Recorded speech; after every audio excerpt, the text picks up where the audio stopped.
Hello everyone, this is Sid Merchant. आज हम अपने फॉरेक्स ट्रेडिंग का जो कोर्स है उसकी नेक्स्ट वीडियो को हम बनाने जा रहे हैं। उसमें यह है कि हम अपना आगे जो नेक्स्ट इंडिकेटर है ना उसको हम करेंगे। आज हम जो इंडिकेटर करेंगे ना उसका नाम है पैराबोलिक SAR, पैराबोलिक SAR। ठीक है, लास्ट इंडिकेटर जो हमने किया ना, आपको पता हमने RSI डिस्कस किया था।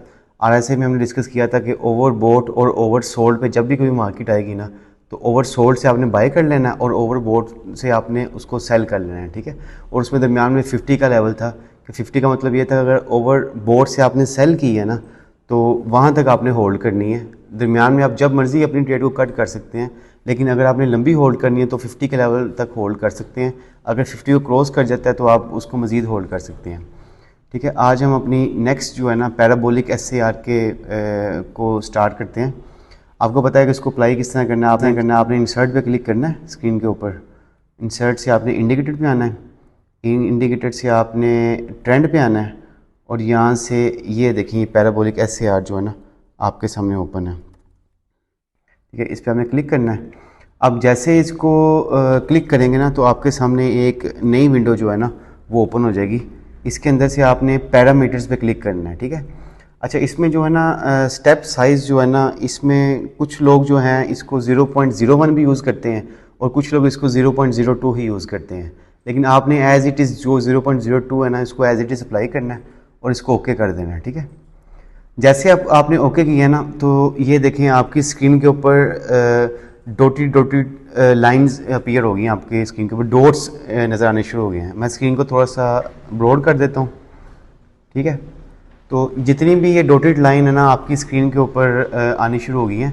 इस पे ये है कि आपने इसको अप्लाई किस तरह करना है, मैं आपको बताता हूँ किस तरीके से अप्लाई करना है। मैं लेट्स सपोज इसमें टाइम पीरियड H4, ठीक है इसमें।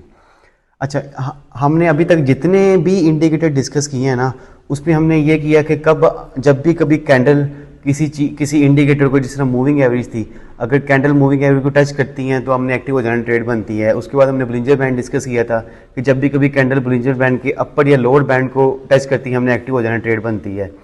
तो इसी तरह जो पैराबोलिक है ना इसके अंदर भी इसका थोड़ा सा ना उनसे डिफरेंट है सिनेरियो ना। ठीक है, सबसे पहले ये पैराबोलिक SAR का मतलब है पैराबोलिक, तो पैराबोलिक मतलब इसकी जो डॉट्स है ना वो पैराबोलिकली, आपको पता है पैराबोलिक वेव्स होती हैं तो पैराबोलिक की तरह है ना इसके डॉट्स बनते हैं।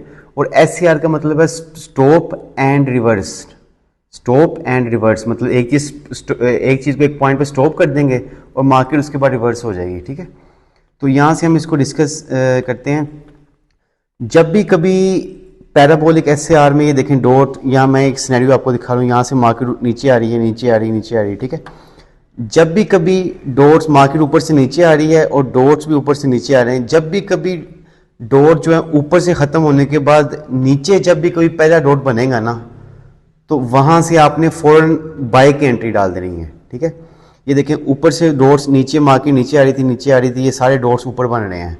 जब भी कभी कैंडल के नीचे पहला या दूसरा डॉट बनेगा ना तो तब आपने इसके अंदर एंट्री डाल देनी है। अगर कैंडल के नीचे बनेगा तो आपने बाय लगा देनी है, अगर कैंडल के ऊपर बनेगा तो आपने सेल लगा देनी है। ठीक है, जिस तरह इस सिनेरियो में मार्केट ये डॉट ऊपर बन रहे थे, ये वाला लास्ट डॉट है जो ऊपर बना है, लेकिन ये फर्स्ट डॉट जो है ना ये मार्केट के नीचे बना है। जैसे ही पहला डॉट बना था आपने फ़ौरन बाय लगा देनी है। ठीक है, तो जैसे आप बाय लगाएंगे तो ये सारा आपका प्रॉफिट है ऊपर मार्केट का सारा ना। ठीक है, और इसी तरह जैसे ही ये डॉट जो है ना ये नीचे से ख़त्म होने के बाद फर्स्ट डॉट ऊपर बनेगा ना तो आपने फ़ौरन उसको सेल लगा देना है। ठीक है, फर्स्ट डॉट, फर्स्ट या सेकंड डॉट, अगर कहीं आप लेट हो गए हैं और उसमें 5-6 डॉट्स बन गए हैं ना तो तब आपने ट्रेड नहीं करनी, क्योंकि तब वो आपका एंट्री पॉइंट गुजर चुका हुआ है। आपने ट्रेड उस टाइम पे करनी है जब भी कभी पहला या दूसरा डॉट बने। ठीक है, वो आपका एंट्री पॉइंट होगा और इसमें सिर्फ आपने डॉट को देखना है। इसमें मजीद अपनी एक्यूरेसी बढ़ाने के लिए, जिस तरह ये देखिए नीचे डॉट बना था ना तो इस सेल में पहला डॉट बना था, तो जैसे ही फर्स्ट डॉट कंप्लीट हुआ तो ये बाय के अंदर एक कैंडल जो है ना यहाँ पे ये क्लोज हो गई है। तो आप ये भी वेट कर सकते हैं कि यहाँ से आप जैसे ही बाय की कैंडल क्लोज हो ना और डॉट नीचे ही बने पहला या दूसरा तो आप यहाँ से भी बाय कर सकते हैं। लेकिन ये अगर आपने मोर केयरफुल होना है तब है, लेकिन बेस्ट यही है कि जैसे कभी ऊपर से डॉट खत्म होकर नीचे बने फर्स्ट या सेकंड डॉट आपने फ़ौरन बाय कर लेनी है। ठीक है, मैं आपको पीछे भी सिनेरियो थोड़ा सा दिखाता हूँ। ये देखिए मार्केट नीचे से ऊपर जा रही थी, ऊपर जा रही थी, ऊपर जा रही थी। जैसे ये नीचे आखिरी डॉट बना और फर्स्ट डॉट ऊपर बना ना, ये वाला फर्स्ट डॉट, तो फ़ौरन जैसे ही डॉट ऊपर आपको नज़र आ गया ना, ऊपर डॉट बना है, आपने फ़ौरन सेल की एंट्री डाल देनी है। तो जैसे ही ये ऊपर डॉट बना था, आपने सेल की एंट्री डाली, ये सारा आपका नीचे, ठीक है।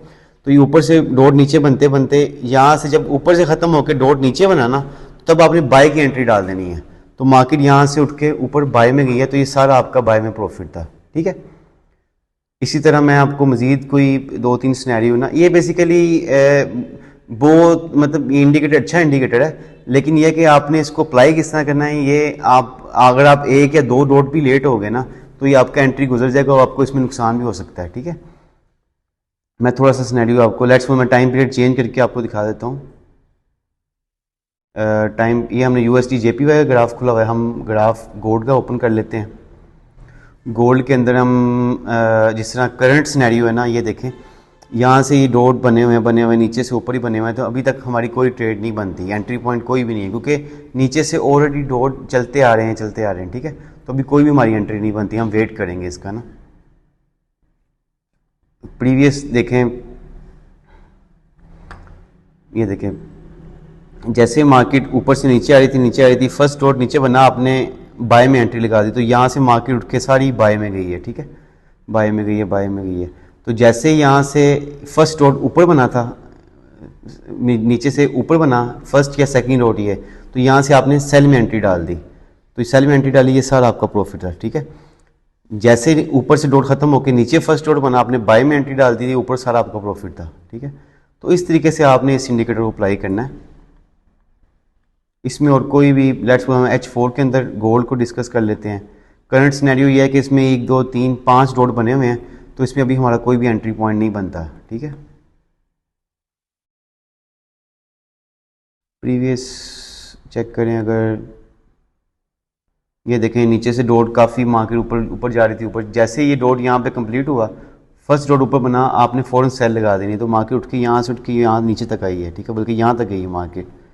तो जैसे ऊपर से ख़त्म हुआ, आपने नीचे डॉट आपको नज़र आया, आपने बाय लगा देनी है, तो ये सारा आपका ना बाय के अंदर प्रॉफिट है सारा, ठीक है। इसकी एक्यूरेसी जो है ना, छोटे टाइम पीरियड में इसकी एक्यूरेसी कम होगी, लेकिन बड़े टाइम पीरियड में इसकी एक्यूरेसी बहुत ज़्यादा है, मतलब एक्यूरेसी इसकी ठीक है, तो आप इसको बड़े टाइम पीरियड में भी अप्लाई कर सकते हैं इसको, ठीक है। और ये एक और इम्पोर्टेंट चीज़ है, ये सिर्फ ये मेन चार्ट के ऊपर लगता है, ये इंडिकेटर चार्ट के ऊपर नहीं लगता, ये मेन चार्ट जो है ना, इसके ऊपर ये इंडिकेटर अप्लाई होगा, ठीक है। तो आई थिंक इसमें आज के लिए काफ़ी है इतना। कोई और चीज़ डिस्कस करने वाली मैं देख रहा हूँ, कोई और चीज़ ना, ये जो डोर्स के दरमियान जो गैप होता है ना, देखें, अगर ये देखें गैप थोड़ा सा ना, इन डोर्स के दरमियान गैप ज़्यादा है, इन डोर्स के दरमियान गैप कम है। असल में